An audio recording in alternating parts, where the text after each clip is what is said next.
Hi, it's Leslie Meredith with Breakbulk Events and Media here in Houston at Breakbulk Americas, and I have Mike Bhaskaran, the Group CEO of Digital Technology for DP World. Welcome. Thank you, Leslie. Thank you for having me.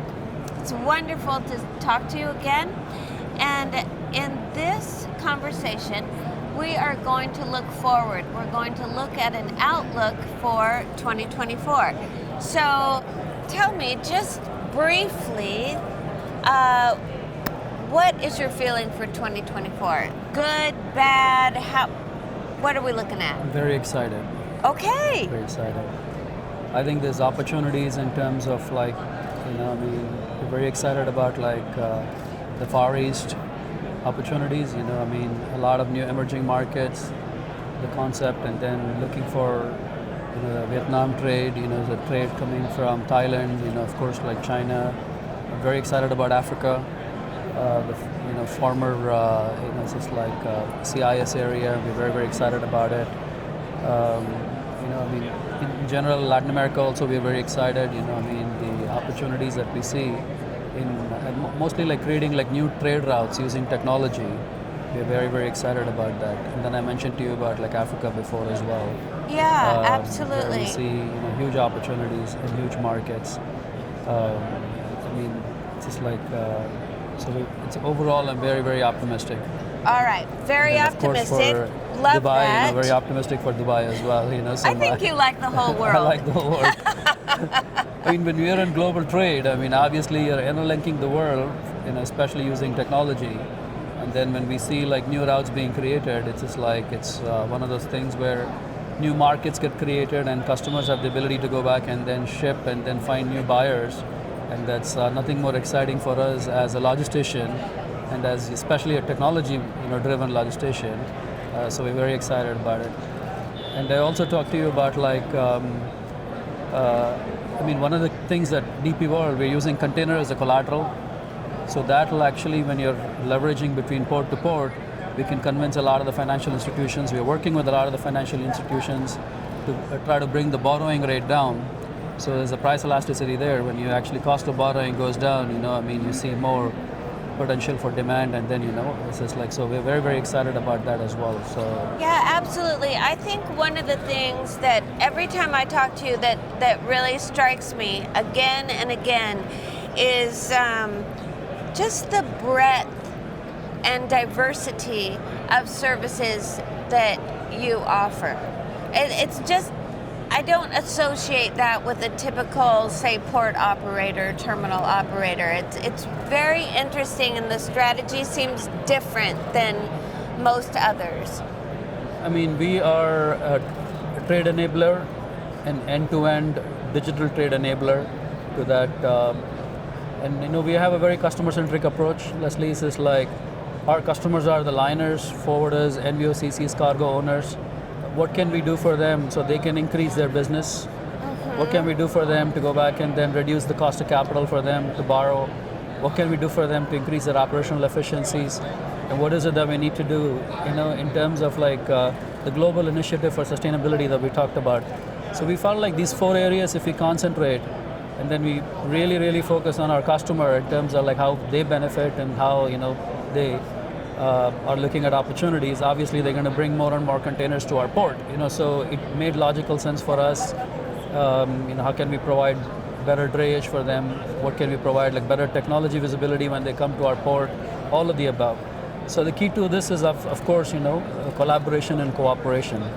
So I think so this is where we see, that's why I'm so optimistic about what we plan to do next year.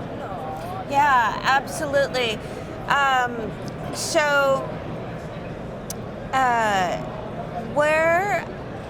If you had to pick one region and one project a type of cargo, where do you think the biggest potential lies? I think, obviously it's just it's kind of hard to go back because there's a lot of the way we look at the thing is, no matter what happens in the world, we will figure out a flow of goods and merchandise from point A to point B. Whether we use intermodal or we use sea air cargo, which we provided, so And that flexibility, leveraging a lot of tools at our disposal to support our customers anywhere in the world, it gives us a really good leverage. So when you are a global shipper, you have to support the globe. It's just like it's hard to go back and then pick favorites. So I'm not giving you a direct answer there. No, but, you're not. But it's just like, every region you really, I just meet customers from Brazil, I meet customers from Saudi Arabia and customers from different parts of the world. It's just like subcontinent, of course, and then, so Thailand, and then, so we see like, we work very, very closely with like suppliers, and then customers from China. It's just like, so I think for us it's, we finding opportunities everywhere, so it's like, and then there is like progress. So to me, it's like, that's why I say like in totality, I'm more excited, about like 2024. Well, you are a big picture guy. It's, you are. In global trade, we have to, it's just like, and absolutely. then, some of these we have to solve in parts and some, we have to solve it in whole. But while we solve some of these trade lanes and create like new routes, but end of the day, it just like, it really helps a lot of like buyers and sellers all over the world.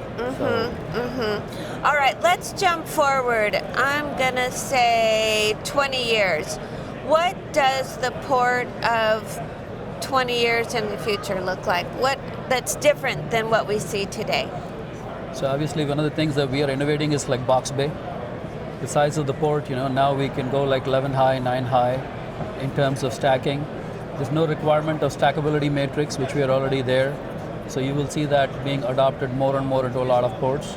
And the size of the port, and then obviously, it's just like to where it is today, it's going to shrink significantly, and the huge, growth in sustainability.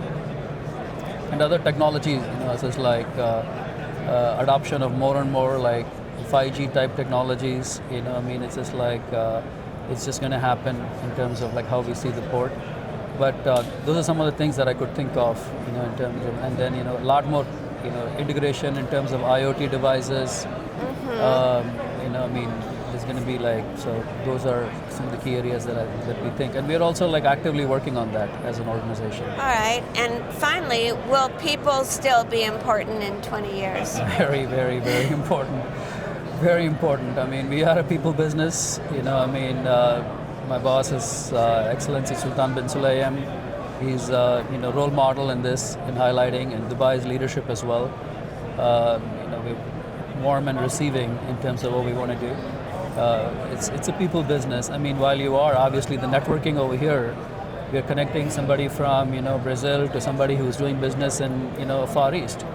And then we are making sure that here's the ability to go back and trust. Here's a systemic solution of like providing payment guarantee, insurances, and so forth.